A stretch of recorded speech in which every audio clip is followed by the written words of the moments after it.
Humihingal, tumutulos ang pawis. Yan ang aking natamo sa ngayon pa lang ha. Ang episode na ito ay napak-espesyal sapagkat ito isang challenge. Grabe. Mukhang matatalo yata sa challenge na. Kaya saludo tayo sa mga ganyang trabaho. Share tayo, bird ha. Ay napakatibay oh. Ang kapal. So, kaysa yung mga bagong yero ngayon na ika nga makapal kung sa makapal. Matatalo dyan. Lumang yero nung unang panahon ika nga. Ngayon, kaya dun tayo mag-i-start. And our challenge starts once again right now. Medyo natusta yata tayo ng bahagya dun. Hello, good morning guys. And this is One Yard. And today, I'm on the top of the world. Yes! Pero hindi talaga tayo nasa tuktok ng mundo, kundi nasa roof tayo, ano? Roof. Because this roof is our today's work. At let's have a time check first. It's 7:05 right now. Alas 7:05 na ang umaga. At bakit ko naman tinitingnan ng oras? Kasi itong oras to ay may kinalaman sa ating trabaho ngayon. And this is a 1-hour challenge para sa ating episode ngayon. At silipin natin kung ano ating gagawin niya ngayong araw dito sa tuktok ng ating bahay. Kung ating iisipin, ang bubong na marahil ang nangangailangan ng tinatawag na less maintenance. Ngunit sa pagkakataong ito, paglipas ng maraming taon, kailangan na rin siguro nating bigyan ng maintenance ang ating bubong. At ngayon nga, ito ay ating isasagawa.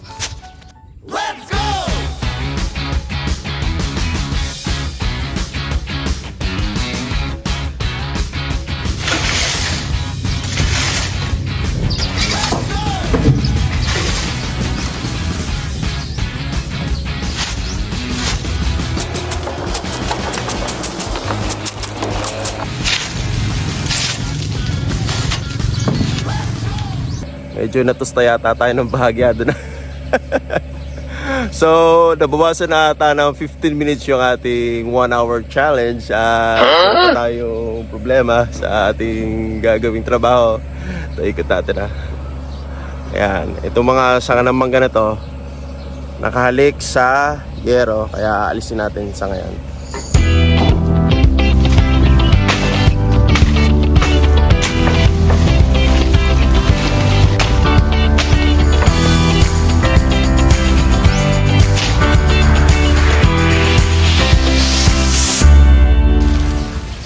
Ayan, instantly nalinisan agad siya at nag-iwan ng konting dahon at pabilisin nga natin yun muna.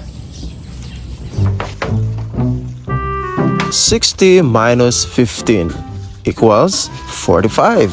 So we still have 45 minutes to complete our 1-hour challenge. Well, bukas na lang siguro natin ituloy dahil medyo mainit na at baka matusta ako ng todo. Ay, may saging ah. Sakto.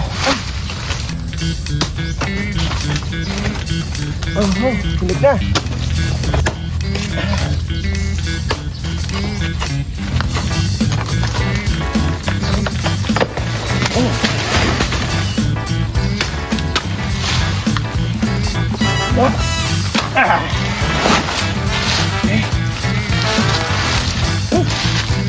Kaya. Tignan natin, siyempre. Kung mo kinain ng ibon. Kinain ng ibon pala. Share tayo, bird ha. Siyempre. Baka sa ating kinain ng ibon.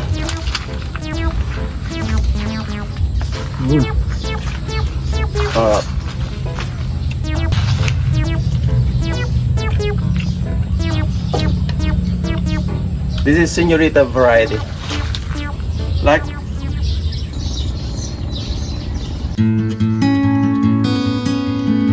Napakagandang umaga ang sumalubong sa atin.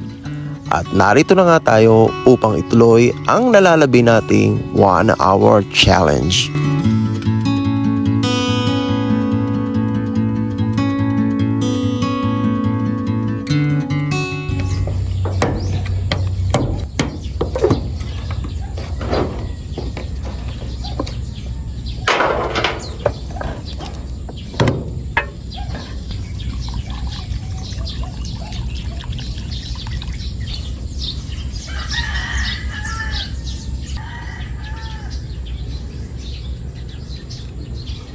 Alright, good morning once again, and we will start half an hour earlier today.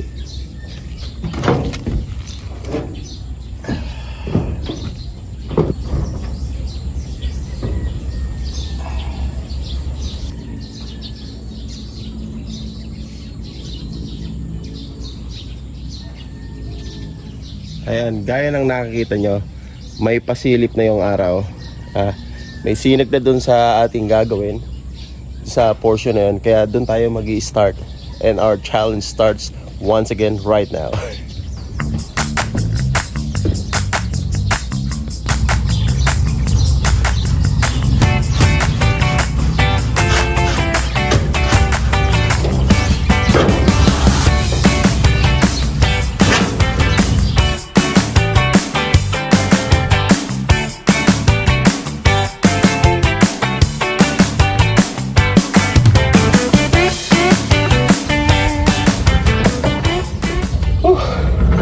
Grabe. Ay, mukhang matatalo yata sa challenge na. Mukha nga yatang matatalo tayo sa 1 hour challenge na to Pero subscribe pa rin kayo kung matalo man ako Humihingal, tumutulos ang pawis. Yan ang aking natamo sa ngayon pa lang Ngayon pa lang dahil nakaka 1/4 pa lang tayo. Nako. What a challenge. Tuloy natin bago tayo matusta ng tuloy. Ayan, at pinaspasan ko ng todo-todo. Tuwad dito, pahid, tuwad, sige. Pero parang nakakauhaw naman yata.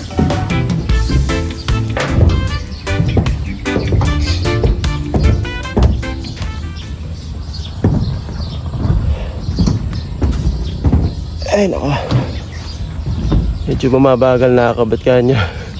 Ay nako, I might lose the challenge. Water break muna tayo. G. Uy, bakit walang kulay yung iniinom mo? Alam ko, kulay tsokolate yan. Tuloy.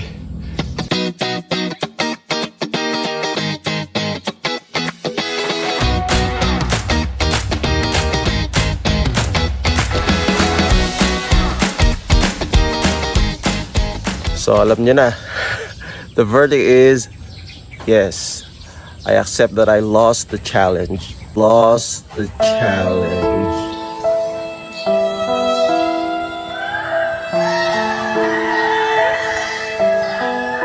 Oh, malungkot, ganun talaga.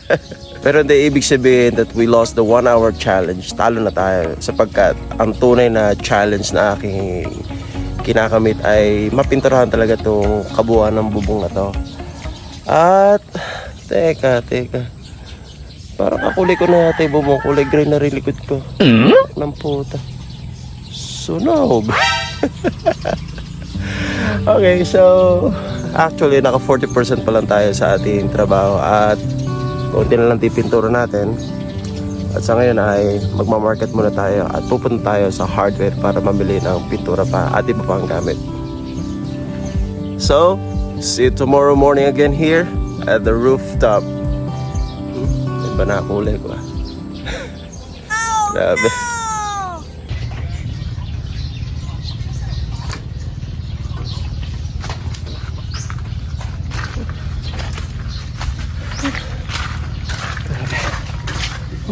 Kung gaano ang dinanas ko. Ay, hirap. Napakainit.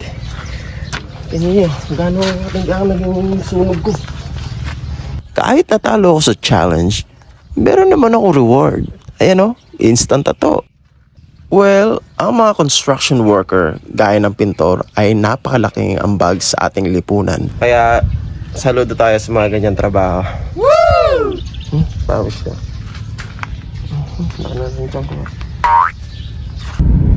So nasa biyahe tayo ngayon kasi bibili tayo ng ating pintura sa Yero. Kulang nga kasi kaya ito, drive tayo ng konti.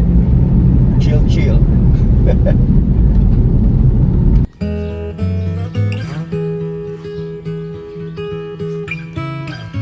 Yan. Wala May araw, inunahan natin ng konti. Kasi kahapon, talagang natusta tayo ng bagya. Kaya pagkakapi ko, akit na tayo sa bubong.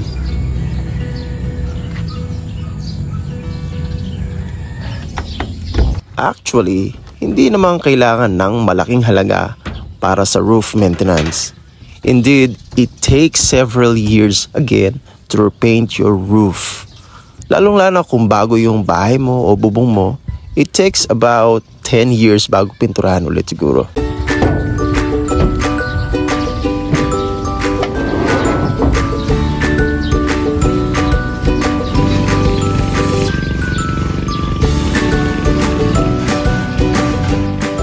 Hirap din magtutuwad.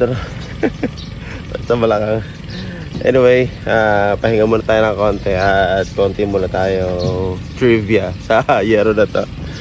So, ang yerong aking kinaupuan ay actually this is a reuse or kung tawagin ay recycled. Kasi dati na itong yero sa lumang bahay at minabuti na nga lang na mas gamitin pa to kaysa bago. Alam nyo kung bakit? Dahil ito ay napakatibay, oh. Ang kapal. Oh. Kaysa yung mga bagong yero ngayon na ika nga, hindi natin masabi kung gano'n ang quality nun. Anyway, ito yung palatandaan na recycled siya o reuse roof. Yan, may mga epoxy siya. Ito yung mga dating pinagpakuan, mga putas yan. Makapal kung sa makapal. Natatalo dyan. Lumang yero nung unang panahon na ika nga.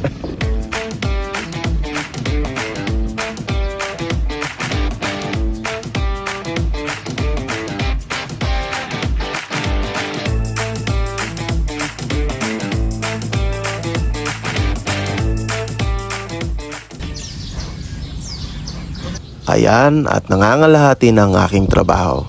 At mamaya-maya lamang ay matatapos na ang ating proyekto.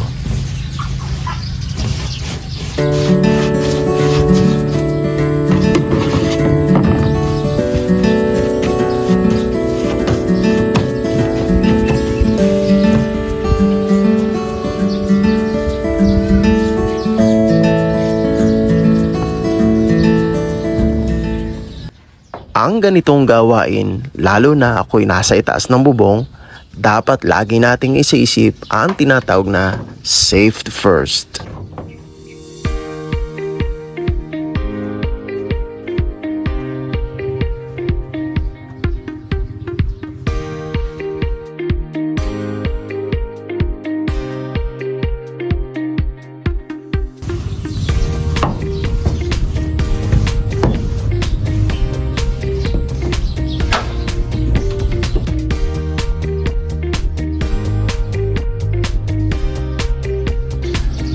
Alright, so natapos na rin tayo.